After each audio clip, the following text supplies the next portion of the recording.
अस्सलाम वालेकुम dear students, hope you are fine. आज का जो हमारा टॉपिक है वो है फिशरीज। जो हम कल पढ़ रहे थे इसी को कंटिन्यू करते हैं।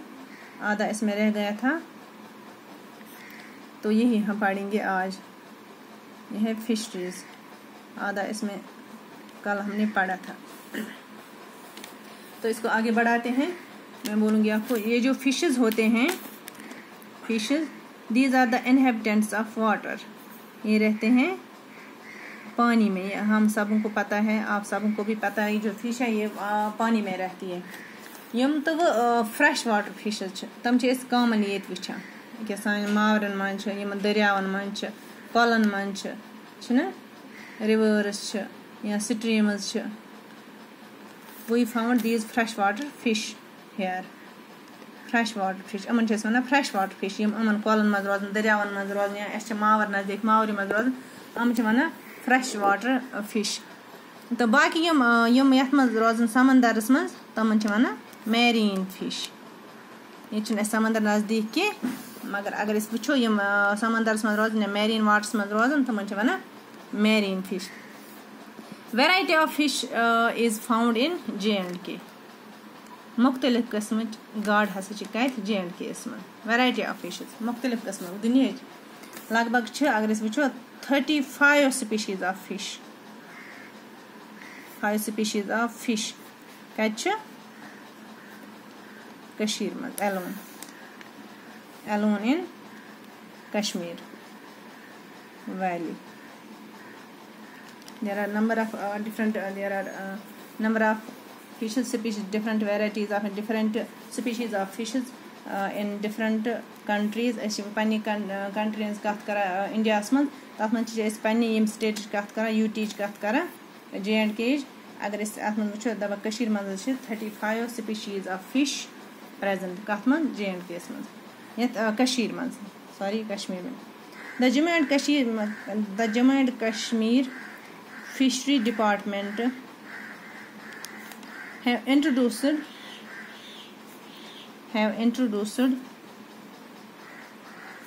number of carps and trouts in the ponds and streams in J&K।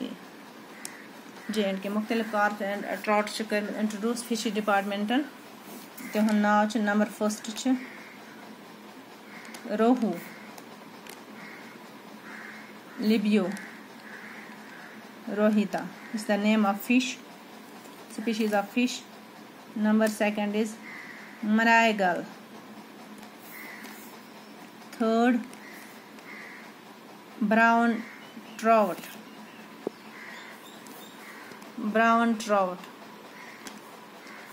Number next है grass carp। रात वे मे कोहर सह फिश कल्चर तथ मे तुम वपदावान कुस कार्पस। तोकुन गसन अति वुचन। इस कुटलर सह फिश कल्चर तत ट्राउटस। नेक्स्ट है रेनबो ट्राउट। मगर सारे फिश मा वन सारे मा ये।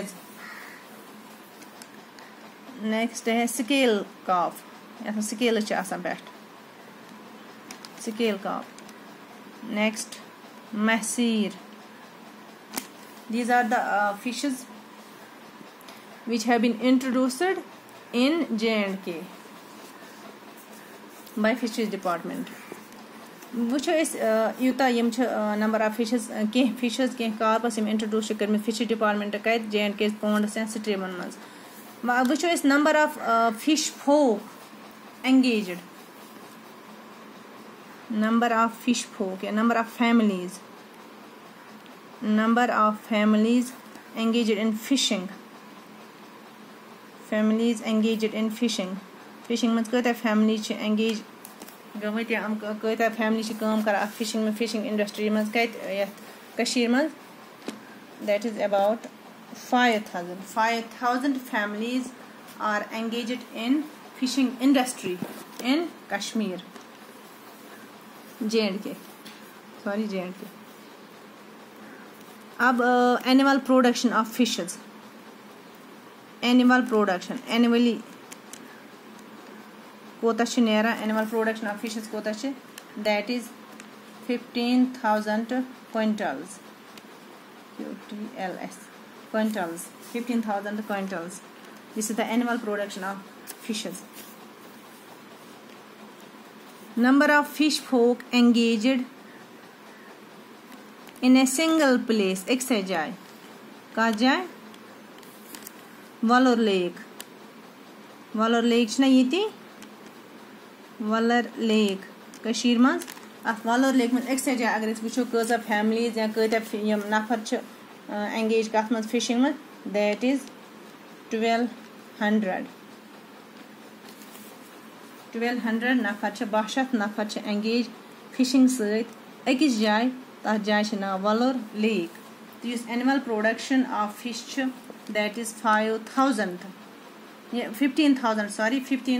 क्विंटल इस number of families engage in fishing industry that is 5,000 मगर वो फिशिंग क्या डिफरेंट टाइप्स ऑफ कापस कम डिफरेंट टाइप्स ऑफ ट्राउट्स कम मगर बे रोजान आबस में मेरीन वाटरस मन ते फ्रेश वाटरस मन ते रोजान असल पे पलहान मगर अख problem that is the pollution of water ये गसान pollution of water it causes great harm to fish ये आब गस पोल्यूट आबस में पोल्यूशन गसान आब खराब गसान it causes great harm to the fish यह सीरियस प्रॉब्लम कमन खतर तमन फार्मरन खतर यम फिशिंग पे पलान यम पन गुजार कर फिशिंग पे फिशिंग इंडस्ट्री पे पन गुजार कर तेन खतर प्रॉब्लम तिक अगर फिश माय ये पोल्यूशन गस आबस तो फिश मरन ये फिश मरन तम क्या कर तम हेकन तमन रोज पे कम तिहुंद गुजार गस थोड़ा तमन गस तथ पे नुकसान तवे दपा यह ग्रेट प्रॉब्लम यह सीरियस प्रॉब्लम कमन खतर ज्यादा फार्मर तमन फार्मर खतर यम फिशिंग कर कम ये आब गस पोल्यूट वह क्या कर in order to maintain a fish farm regular monitoring of the level of oxygen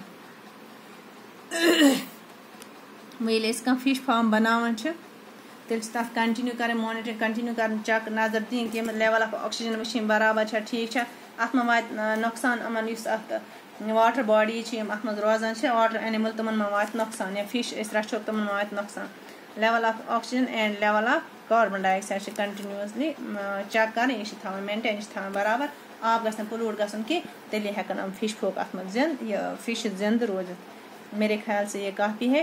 ये हमने कंप्लीट किया फिश। नेक्स्ट लेक्चर में हम दूसरा एक टॉपिक उठाएंगे। अल्लाह हाफ़िज़।